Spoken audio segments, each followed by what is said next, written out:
Hey guys, welcome back to a series where I evaluate Mega Man games. Today, in celebration of Mega Man 4's anniversary, we'll be looking at, well, Mega Man 4 for the NES. There are a lot of things I have to say about that opening cutscene. It's the most compelling cutscene for the NES, that's for sure. I find it a bit bizarre that they waited until the fourth game in the series to explain the origins of Mega Man, but I guess they didn't really have the technology to have a full-length cutscene in Mega Man 1, since that game doesn't have any opening cutscene. So I guess it only makes sense. But, it makes you want to jump right into the game. So, I guess we'll get started. One interesting thing about that cutscene, if you were paying close attention, you would have noticed that it said the brand new Mega Buster. For some reason, Mega Man's main weapon wasn't actually called the Mega Buster until this game. So that's another unique addition that this game added to the franchise, because now everybody knows that weapon is the Mega Buster. But aside from that, your standard fare. We have 8 robots. I've been asked to do Skullman first. I will not be doing Toadman first, purely for the purpose of showing off.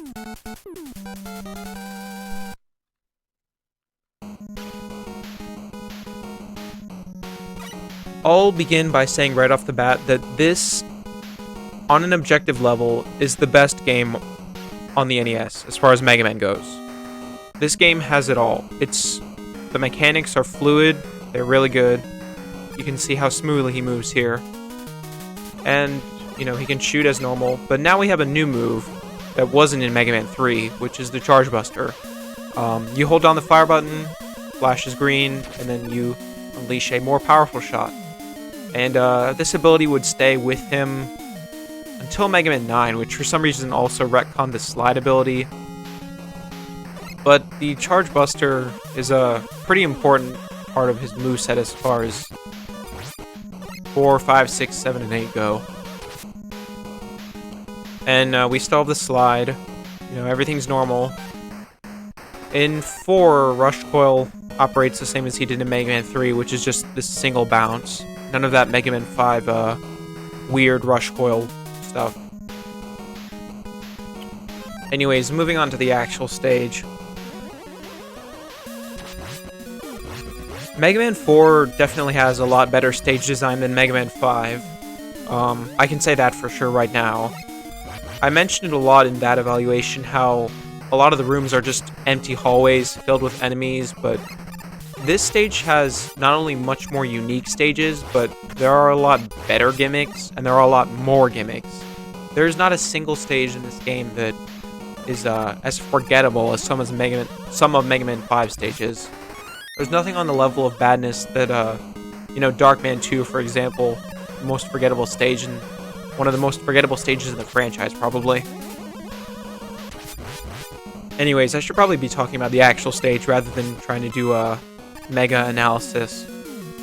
So we have some standard Mega Man enemies here. We've got shield attackers, the bats, which were in Mega Man 2 as well. And then you got your skull-themed enemies, those Skeleton Joes that I neglected to talk about, but they'll be showing up again.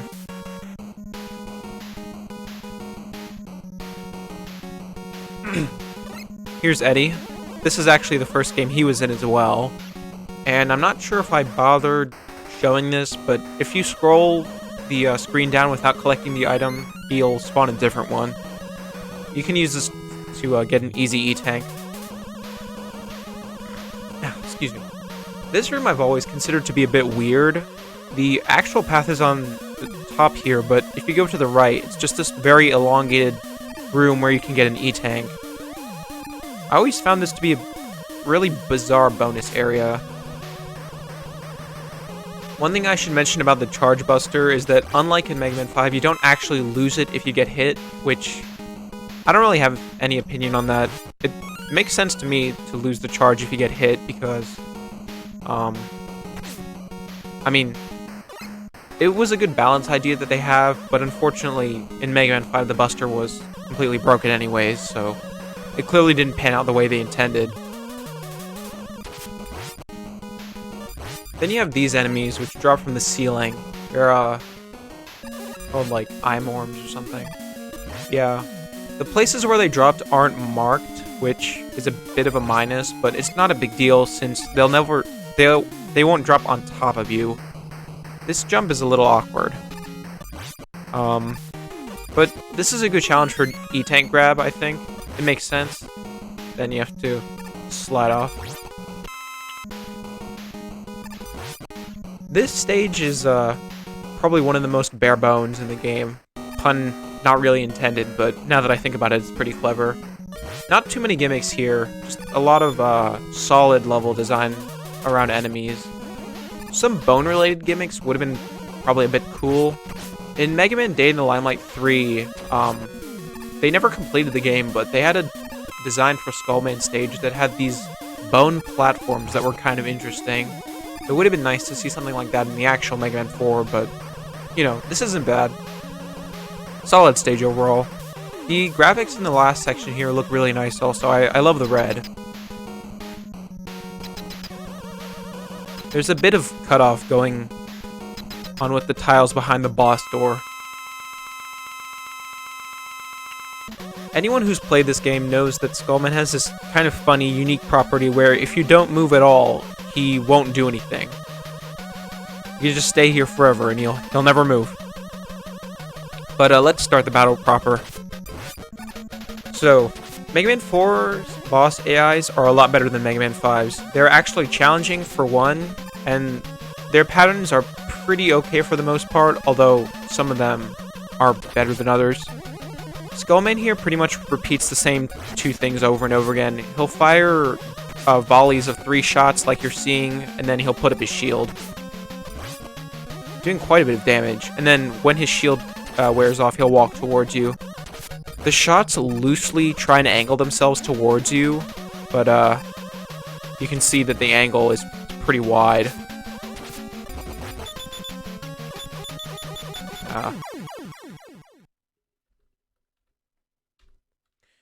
One thing that goes for all of the bosses in this game, unfortunately, is that they do a lot of contact damage for some reason. I think every single boss in this game does 8 points of contact damage, which is higher than any other game. I've always found that pretty bizarre, and it makes some fights a lot more difficult than they should be. Thankfully, since we're not playing with Mega Man 5's weapons anymore, we get some tools that are actually useful. Unfortunately, Skull Barrier is probably the worst of the lot, so I won't be showing you the cream of the crop right away, but we'll get to it soon enough. I'm going to be following the weakness order again, so we're going Dive Man. I really like the music in this stage. It's peppy.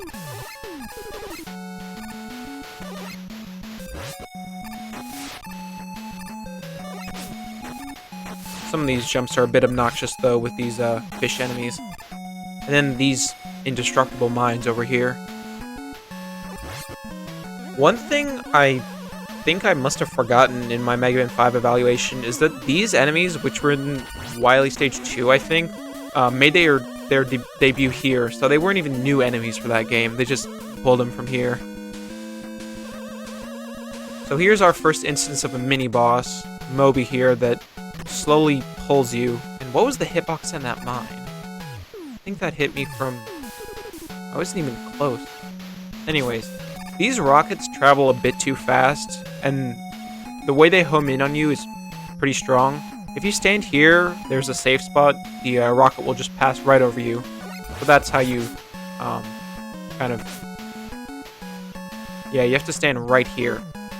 Then you run the risk of being pulled directly into the spikes. If you play on emulator, you can just turbo fire. I always got an unhealthy amount of enjoyment from turbo firing him to death, and I swear I couldn't jump there. Well, I find it a bit strange that you can go to the left here, but there's nothing. I wish more Mega Man games had stuff on the left, like you see all the time in Mega Man Maker. Would have been a cool touch.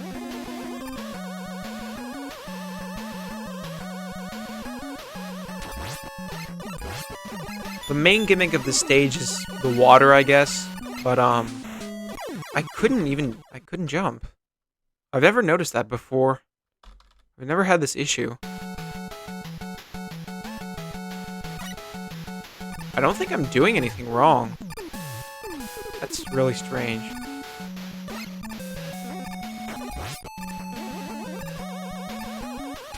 Yeah, okay. You just have to wait there for the fish to pass. I think I got knocked off the platform by it at 2 separate times.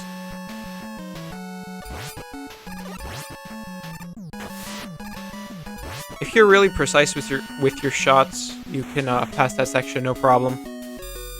And that's what I like to do, just get right up in its face and hit the turbo fire button. It's a lot of fun. A lot more fun than it should be, really. Then there's this kind of random out of the water section here, which I like the palette change from that kind of aqua looking color to this green, but aside from that, this really doesn't add much, which is kind of unfortunate. You just have one of these big eye type enemies, Jumbigs, and then this screen is totally empty. I think this is a checkpoint screen, if I'm not mistaken. I could be wrong though. Actually, no, I don't remember where the checkpoint is. I actually think it might be to the left there.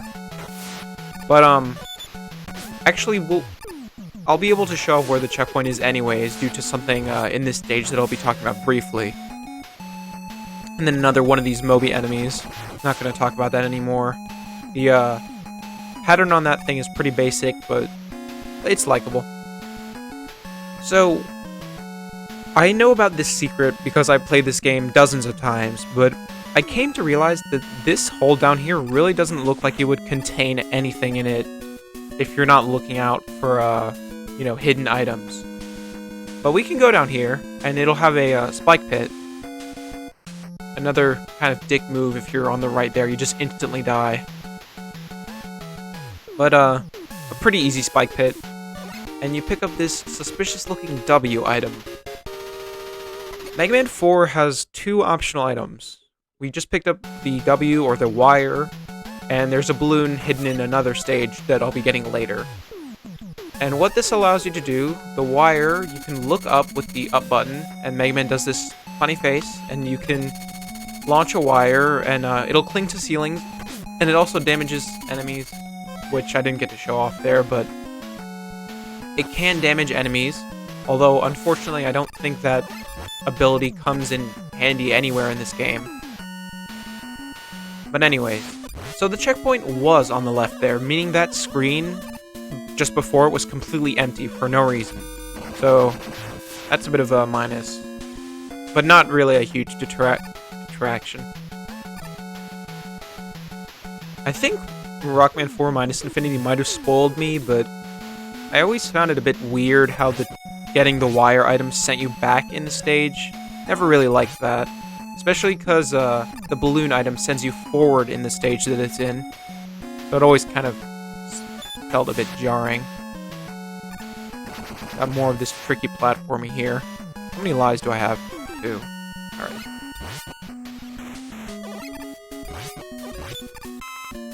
Very atmospheric, this stage. I like the water and stuff. I think there could have been a bit more extensive out of the water stuff, but as it stands, solid stage. Good. Now, Dive Man has a bit more complicated AI than Skull Man. He'll try and ram you, and he'll fire these dive missiles. You can destroy them with buster shots. I think he tries to ram you 3 times in a row most of the time. I forget what exactly determines how many times he tries. He did it 3 times, both, you know. Okay, 1, 2... Okay. It might be dependent on how far you are. I think that must be it. Let me try and get really far away from him. Okay, now he's doing it. Let me see if I can get really far. Okay, see, I just slid right into him again. For some reason.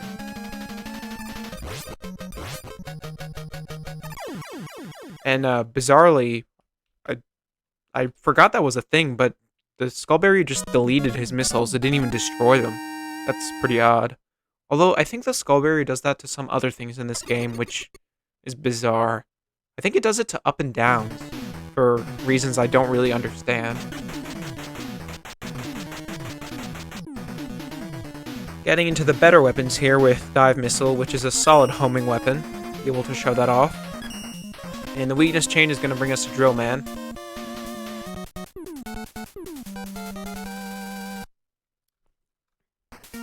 This stage has a pretty swanky theme as well, and appropriate graphics. I like the color palette in this stage. And we got Mets.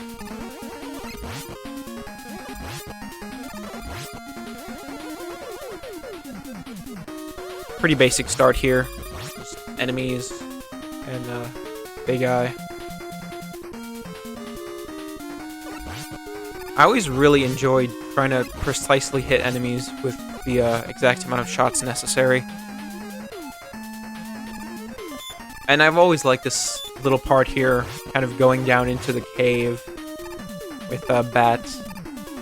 I like how the background gets darker and kind of more incomplete, like you're traveling down a mine shaft. This 1-up is a lot harder to grab than it looks. In fact, if you're not particularly good at these... Wait a minute. I thought you could put him down on spikes. It's really bizarre. Huh. Okay, now it works for some reason. You're all seeing this. It's not working for some reason. Maybe there's not enough space? Okay, yeah, it must be a space issue. Because I was standing really close to the edge the time that it worked. Actually, Skull is useful later in the stage. Let me show off Dive Missile some. It does a really good job taking out these guys. The homing capabilities can be a bit wonky sometimes, but for the most part it works well. And now I'd like to introduce you to the most annoying enemy in this entire game. Cannon that stays open for 3 frames and closes immediately after. These things are officially called Picado 24, but they're just such dickheads. These things are really hard to kill. There's a section later in the game where you gotta go fast, and trying to kill them while doing that is a big pain. Here's a spot where you could use wire, although using rush coil isn't any different, so there really aren't that many good uses for wire in this game, unfortunately, and these enemies are also really annoying. Once they get close, they start spinning and they're invincible, so what you want to do is charge shot them from far away, because they have 3 HP. Basically like this. If you just kill them while you're far away, they won't be too much of an issue. But if you let them get too close, they become almost unkillable. Here we have a strange gimmick, falling rocks, which, you know, makes sense for a mine, but it's a bit strange because of how these tubes aren't animated at all. The rocks just kind of fall, and you can also spam rocks if you go back and forth like this. Pretty odd. And then these switches, which you can flick to make ground appear. Skull Barrier is actually really good for this part. Probably one of the better uses of it in this game. You can go a lot faster by using it. Yeah, these rocks could have definitely used a telegraph of some sort. But the switches and the rocks and stuff, this is a fine section. It's a lot more interesting than, you know... I feel like they could have made it a lot more uninteresting than that. If the section was in Mega Man 5, it would have been like Snowman stage where there's just nothing but enemies. Now we got Drill Man. He'll stay underground for like 80% of the fight, and you just kind of have to wait. To avoid being taken by surprise, I just slide around. And you don't want to touch Drill Man. Like I said, the contact damage in this game is insane. So if you're having to choose between getting hit by a drill or getting hit by him, just take the drill. His pattern is a bit difficult to avoid. Basically, he'll walk back and forth and fire the drills like so, but it takes a long time to get used to the rhythm of this. And like Napalm Man after him, for some reason he only takes 3 damage from his weakness, which is very random, because all other bosses take 4.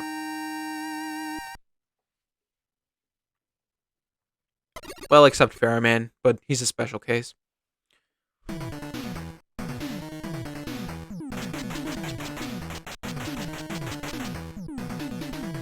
And we get Drill Bomb. Probably one of the best weapons in this game. One of my personal favorites. I really like bomb weapons. I have a strange affinity for Crash Bomb too. And we also got Rush Jet, which I haven't gone over Mega Man 3 yet, but compared to Mega Man 3, the Rush Jet in this game is a lot less operable, but it's still pretty useful for some stages. Alright, let's go to Toadman now. He's weak to Drill Bomb, but that fact never matters, considering his AI. Though Toadman himself is a disappointment, his stage is one of the best in the entire game. First of all, you got rain here, pushes you back when you're in the air, and I really like the rain effect. This is a great opening section. It's super atmospheric.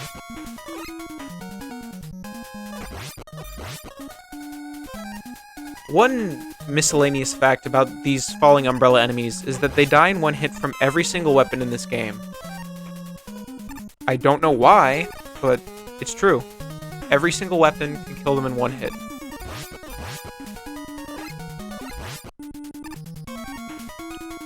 Now, some of these jumps are really difficult. I don't even bother trying to do them most of the time because if you're off by too much, you'll just fall and die. This, under normal circumstances, wouldn't be a difficult jump at all, but because of the rain gimmick, let me show you. See, I've almost barely cleared that. And one thing you might be noticing, or might have noticed, is that if you step back and forth, there's a little rain effect, which it's just the icing on the cake. I love little details like that. I didn't actually notice that myself until well into playing this game. Multiple playthroughs. So this section, really good. Rain is cool. It's a bit weird how it just suddenly stops there, but I guess it's meant to be covered or something. It's also a bit strange how the background is completely black here. And then this kind of sewer-like section, which is equally as cool. You have these rat enemies, and then these things on the ceiling, which drop down. Water pushes you around, as you'd expect. We saw the same thing in Napalm Man stage, and if you stand directly under them, you don't move at all. So, physics are as they should be. I won't be able to show you this, or prove it to you, I guess, but over here are some health pickups where I'm standing, which is a nice little touch. Just kind of exploring where you wouldn't normally think there's anything. Then, this empty screen, which, again, I don't remember if it's a checkpoint, but if not, a bit weird to just have an empty screen. I think this is an appropriate place to show off Drill Bomb. You can detonate it yourself at any time by pressing the fire button when it's already in the air, which is more useful for some bosses, or some enemies than others. It's only particularly useful, I think, for one boss, which has a weird hitbox, but I'll get into that later. So Drill Bomb, pretty good at taking this thing out. Then semi-empty screen, and I don't understand what the point of this platform up here is. I really don't, unless you're scared to death of the rat for some reason. But then there's another one of these mini-bosses, this time with the added twist of trying to not die from the water, which is a good twist. I like how they tried to spice things up here. It's pretty basic, but I appreciate it.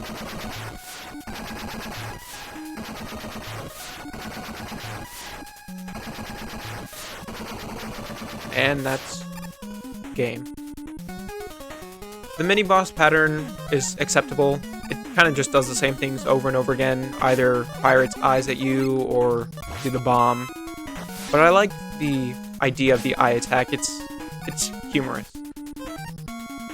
Here's another decent section to use Skull Barrier, because these fish enemies are a huge pain in the ass. And this jump, I don't really want to take any chances. No thanks. But it's not as hard as I made it look. I just didn't really feel like dying, because I've had a lot of strange mishaps during this session for some reason. I find it a bit weird how the background is black here, but other than that, this is a really solid stage, one of the best in the game. The opening section is brilliant, the graphics are really good, the stage itself captures perfectly what it feels like to be in a sewer, and it's brilliant. It's good. It has everything that a classic Mega Man stage should have. Good gimmicks, good enemies, intelligent design. There was some weird cutoff with like the wall tiles in this room versus the boss door. It seems to be a recurring issue. Unfortunately, after all of that, we have this disappointment of a boss, which I think he's probably the most infamous boss in the entire Mega Man series. All you have to do to prevent him from doing anything is just shoot him over and over again like this. Or if you want to go back and forth like this, you can do this as well. And that's why I said that his weakness being Drill Bomb never really comes into play, because I don't really see how you could die against him unless you don't understand how his pattern works. If you don't hit him, he'll do an undodgeable acid rain attack, which you might be thinking that it's pretty stupid to have an undodgeable attack, and under normal circumstances I'd agree, except for the fact that it's really easy to prevent him from doing that attack, so I think it's fine. It works. But it's the weakest boss in this entire game. The AI is very primitive. And he gives Rush Marine, which only makes sense. Water stage. Although it's really not that useful in Dive Man stage, so it's kind of ironic, but I think Rush Marine actually might have been most useful for that short little underwater section in this stage, because I think Dive Man and Toad Man are the only stages in this entire game. Actually, there's a Wily stage with water in it, so it's okay. I think that's where I'll be leaving off for now. But yeah, Mega Man 4, great game. Glad to celebrate its anniversary like this, revisiting this old game that I've played many times. It's a lot more exciting than Mega Man 5, as much as it hurts me to say. I hope you guys enjoyed. I'll see you next time for the other 4 Robot Masters, and then we'll continue from there. See you next time. This is Xeno signing off. Thanks, guys.